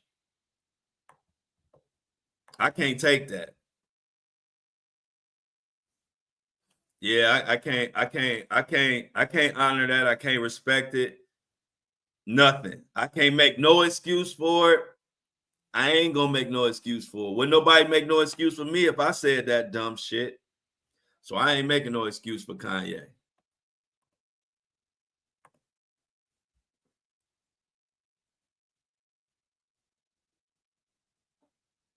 Amy said she threw with him too. I'm for real, y'all. That's crazy. I don't like that, man. You gotta be a different type of person to shit on some kids. You gotta be a different. You ain't never heard me on. I am never talking about nobody's kids, man. Not little kids. Once you get grown, you open season. But little kids, man. Little kids, nobody should support. I ain't supporting nothing, Kanye. I'm not putting another dollar in Kanye's pocket. I don't rock with nobody that do that.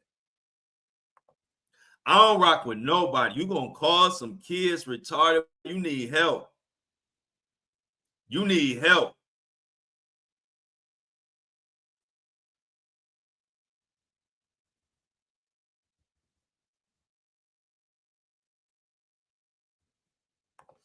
Yeah, many of me said people are still going to defend you. Yeah, I ain't going for that. So I'm gonna see what them people say when somebody call their kids retarded.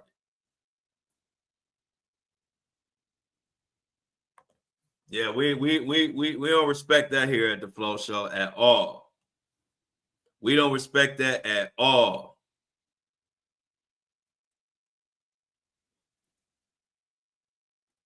Kanye West, bro, he didn't fail, man. And I don't think his product's gonna keep selling like that. I think he's messing his brand up for real.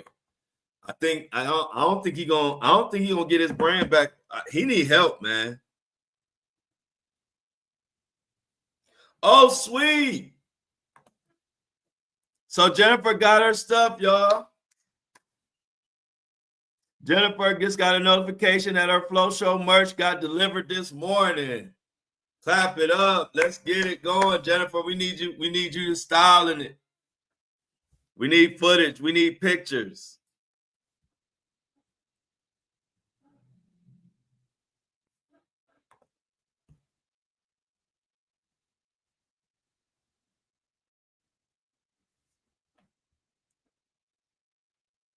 Yes, everybody's stuff is getting out.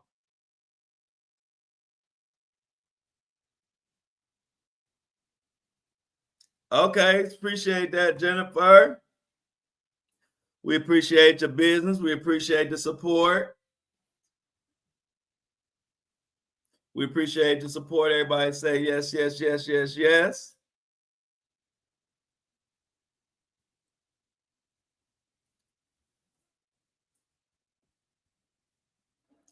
I can't wait. I'm waiting for the new headbands. Me said hers might come today. Yeah, them orders is getting out, cranking them out.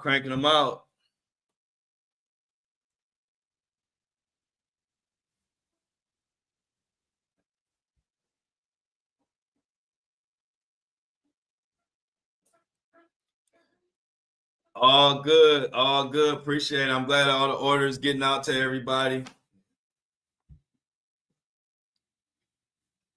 All the orders getting out to everybody.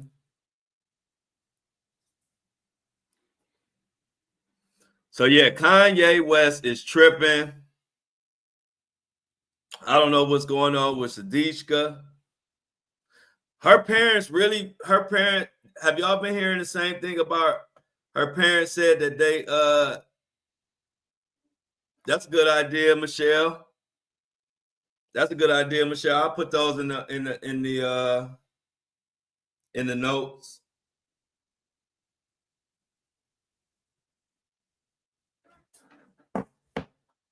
I put that in the notes, Michelle.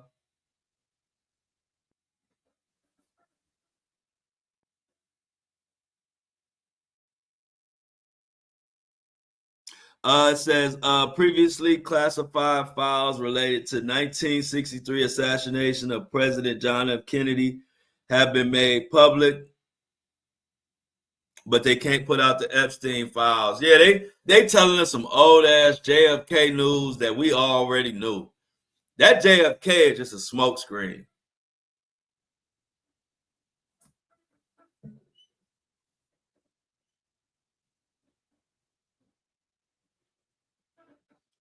Oh, I already got that. Some of those shirts. Some of these shirts, like this shirt, is already an idea. But y'all know I'm exclusive. I ain't dropping 50 million. I'm not dropping 50 million items at once. So they will come out, but they'll come out sporadically. You know, I don't like to oversaturate my brand. Like I like to have when stuff drop, it'll drop, but I don't want to have 1,000 things on my merch site. You know what I mean? I want to keep it like kind of simple and keep it kind of like exclusive. So I look at people merch store. That's another reason why people don't like a lot of people merch, because they just make 1,000 pieces of merch and it just lose value when you do that. Like if you go on your shirt, if I can go and get your hoodie or your shirt in every single color, that's just too merch. Like I like my merch to be like have some kind of like style to it, or some type of exclusivity to it. So I'm definitely coming out with this shirt. I already got the concept of this shirt already made, but it'll be probably another month or so before it come out. But definitely a good idea.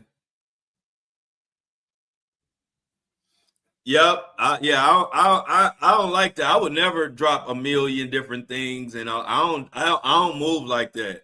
Like I like to drop exclusive stuff and put some real effort into like the whole, either the design or the significance of it or something. I don't want to have a website just full of, I could put 50 different things on there tomorrow, but I don't do it like that. But definitely good idea. I like the socks idea. Socks will be coming at some point. The wine glasses, I think I got that idea from Michelle too. That was a good idea. I think Michelle the one said the wine glasses.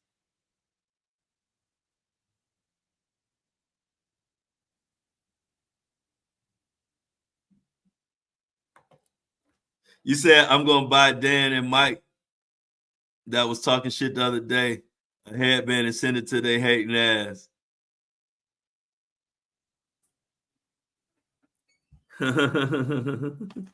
For real.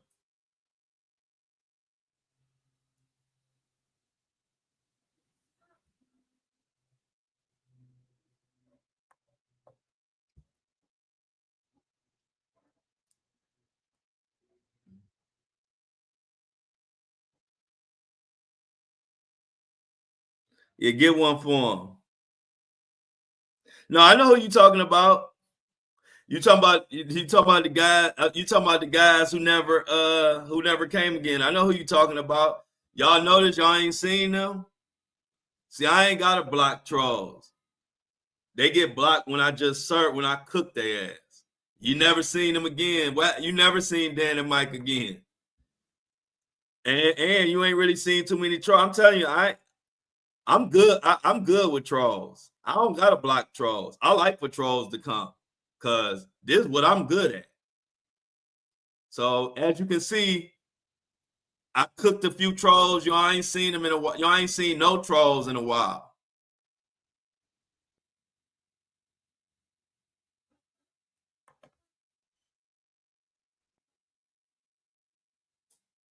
Yeah, I knew that about JFK. Yeah, my uncle, his father was part of the Secret Service or something. So I know a lot of the little JFK stories that a lot of people don't know, because my uncle's father was like in the Secret Service or something. But he had like all in that JFK era, he was in the middle of all that stuff. Yeah, they don't want. Yeah, they go. I ain't block them. I don't block trolls. Only I block you if you saying something that might get, like make my channel look crazy. Like if you cussing or saying some like nasty something, and I gotta block you like that. But if you just come on here trying to talk shit, I don't never block you, because I'm good at that. And now, as you can see, you ain't seen none of them since. I ain't the one. I tear trolls apart. They don't want no part with me, especially with a microphone. I tear them apart with typing, but don't give me a microphone. You don't want smoke with me. I'm telling you. Look at Shan. Look at Shauna. Shauna's still with us.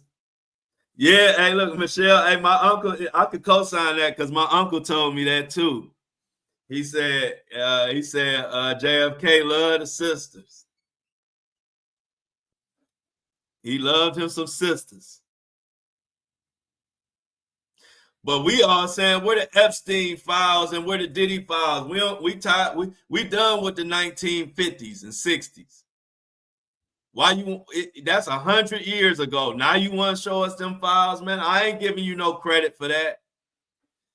Y'all, the Trump administration gets zero credit for putting out the JFK files from 100-something years ago. We want to know about the Epstein files and the Diddy files.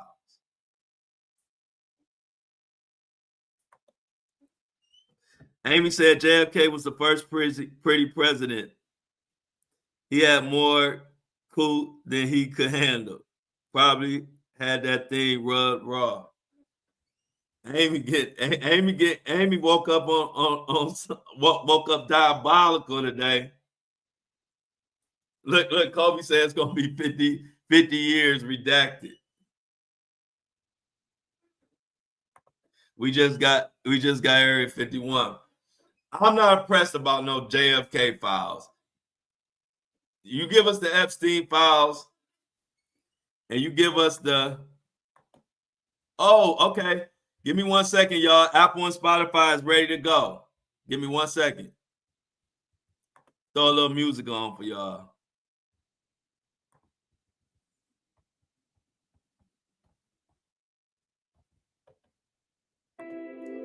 All right, Amy, we gotta put some G Money. We do gotta put some G Money merch on there, y'all. So, oh yeah, I should do it. That's a good idea. I might do a JFK Diamond. Good idea.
All right, y'all.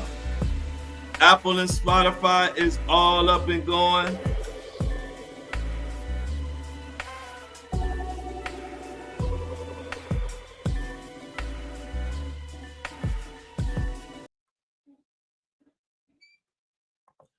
I'm back. Apple and Spotify is ready to go. Got them all loaded. We was able to get them in early today. We was able to get them in at 8:45. I feel good about that. You know, I like to be in before 9 o'clock, but be going because the show been going a little longer. We had to start a little earlier today. What else we got going on over here, y'all?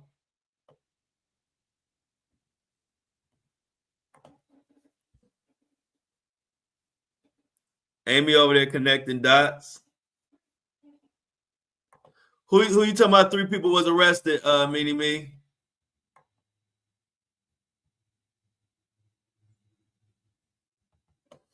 Who got arrested, Meanie Me? They talking about Antonio Brown dropped spicy screenshot of alleged DMs with Sydney after she asked for financial help. He must be broke. Meanie Me said he must be broke.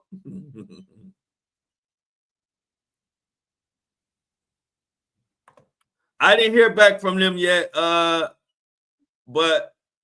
hopefully, I don't know if I called, if I left a message the right number, but if they got an email or if you know of better contact, send it to me.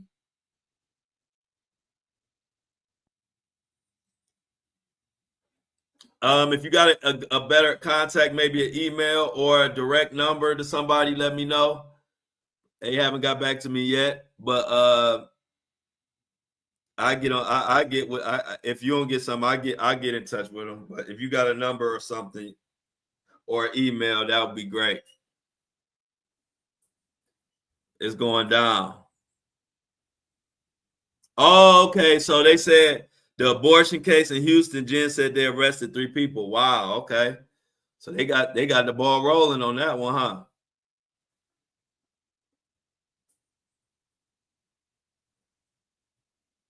Yeah, I think Minnie Me had brought this story to us. Hold on. Yep, I saw that, Amy. You know, I saw that, Amy. But yeah, Jennifer, Minnie Me had told us about that story with the Texas midwife. But I'm gonna look into some of the details because I ain't really followed up on it.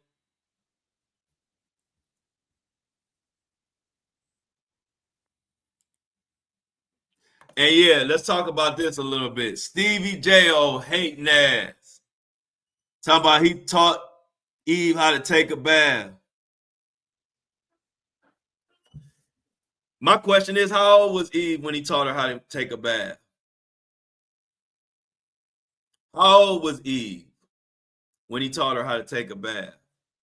And was that bath, was it a baby oil bath? Or was it a water bath? Social Security Administration to require in-person identity checks for new and existing recipients.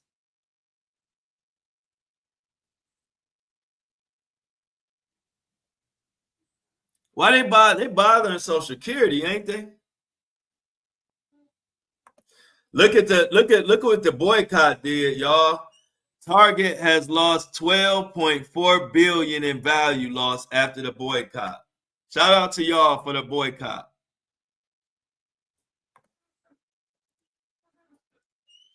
Not at all. But the boycott look like it's doing this thing, y'all.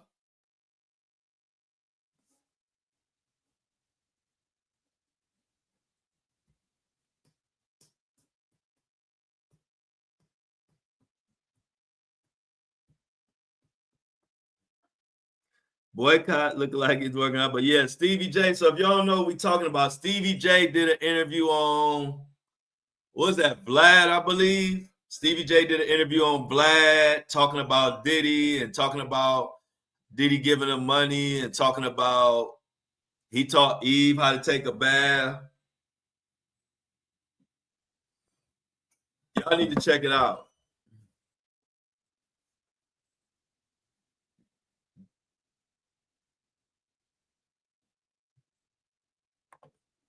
Wow. So Kobe said she was stripping at the time underage. I do remember the stories of that vaguely, but yep. Yep, I heard this story too. Michelle told the story about one time when Eve was drugged by an industry party. And if it wasn't for Janet Jackson, who knows? She might have been paid. You know, she is so embarrassed she was with that Stevie J. And Kobe says, yes, there is a video. Okay. So yeah, sometimes, hey, look, sometimes they say something in these interviews that they might wish they didn't say. They might wish that that Stevie J might wish he kept quiet.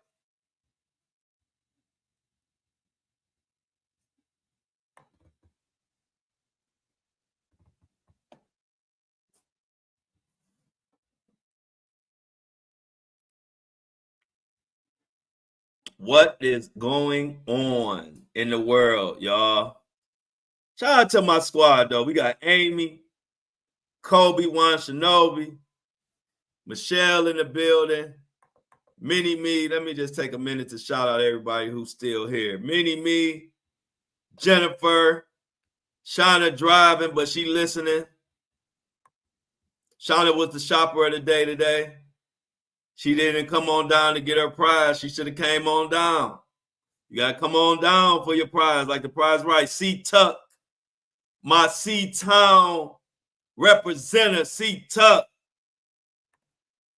C-Tuck from Cleveland. He could verify all my Cleveland stories. C-Tuck.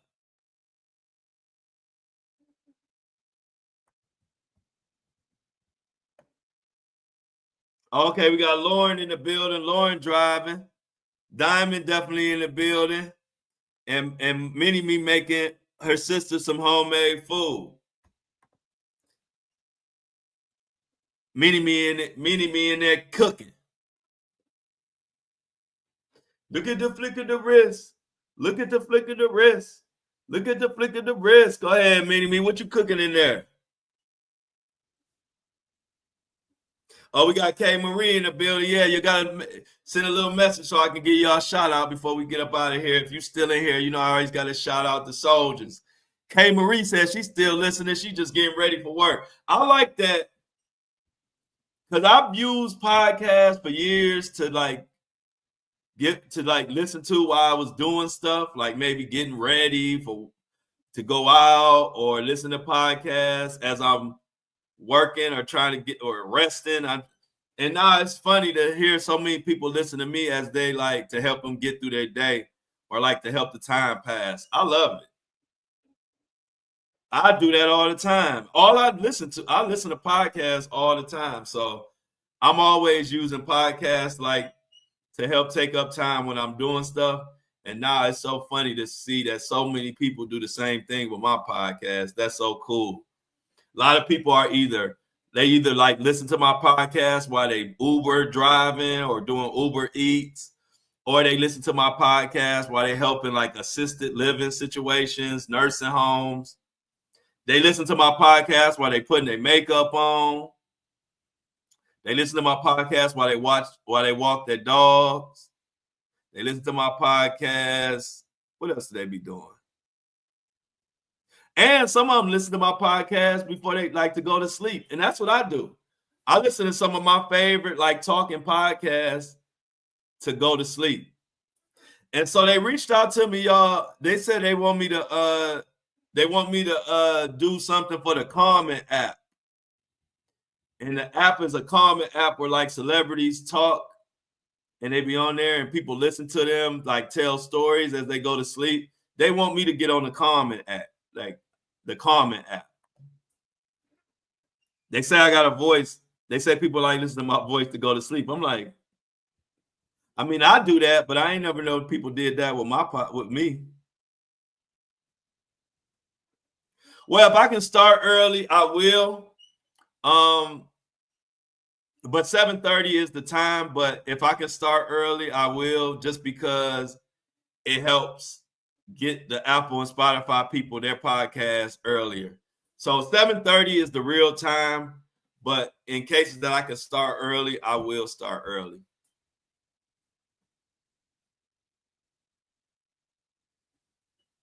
But no, 7:30 is the real time. So it'll be 7:30 most of the time. It's just that sometimes if I do have a chance to get up early, and especially when I know it's going to be like a long one, no Diddy, then I'll try to start a little early. So, yeah, I saw Jess Hilarious going off about the Breakfast Club. She said it's being ran like high school.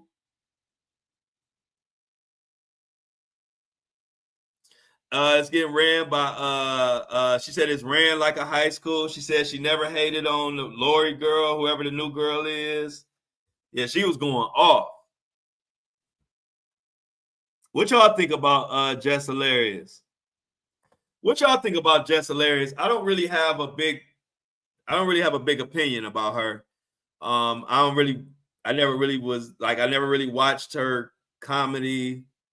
So I don't really have nothing good or bad to say about her. I just never really paid her too much attention.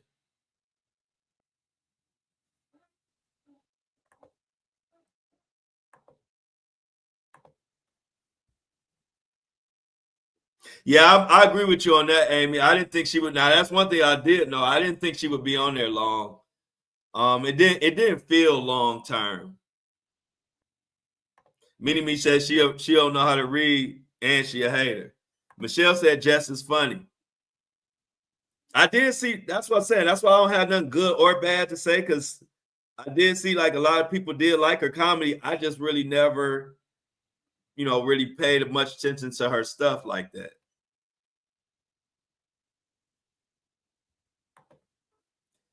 She said, I think she does all right on the Breakfast Club, but Lauren reports stories better. Yeah, and see, that's the thing people don't realize.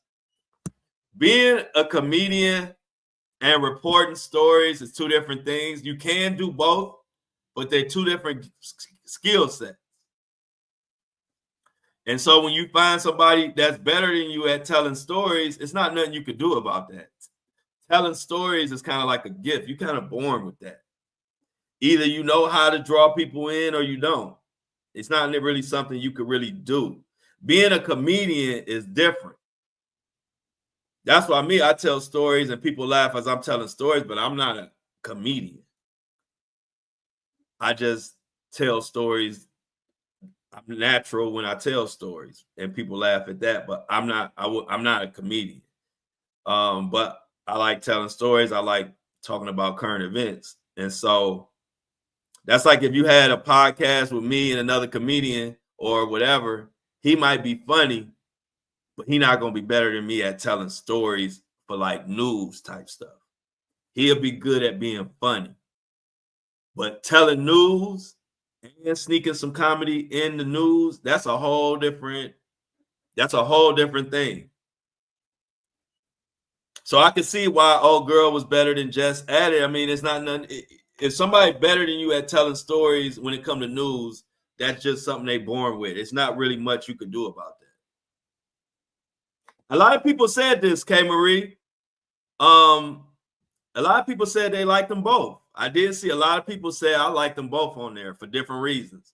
They say I like the way Lauren told the stories, but then I like the Jess Hilarious comedy. I heard a lot of people say that. In fairness, I heard a lot of people say that. Yep, Lauren did work for on TMZ. Amy said she made skank ass faces to Lauren, and that may be a reason that they got her up out of here.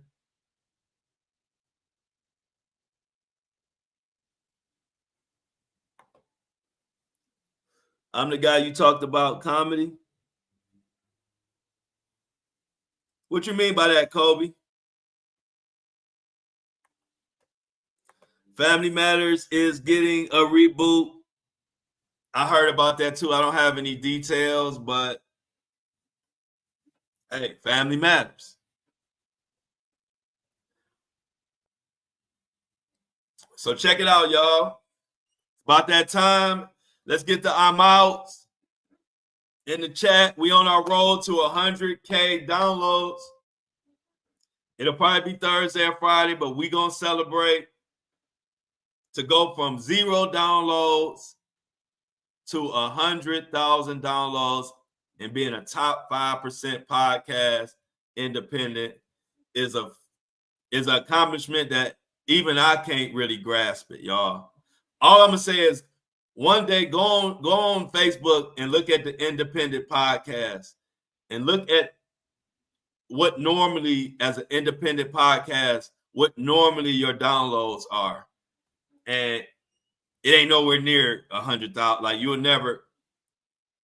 It's incredible. Like I said, we deserve pats on the back for that. I didn't see that coming.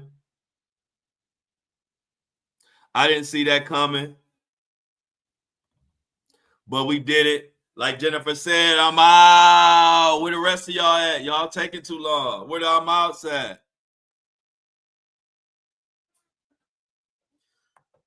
Yes, Amy. Yes, we did that. It was definitely, I don't know how, but it happened, and we're gonna keep going. There you go, Michelle. That's a I'm out for your ass. Michelle, that's the I'm out. That's what I'm talking about. I like Jennifer's and Michelle, but Michelle came with the long one, no diddy. There go my boy Kobe. I'm out. Yeah, y'all. So 7:30. Sometimes if I can get in here early, I will. I love y'all, but I'm out.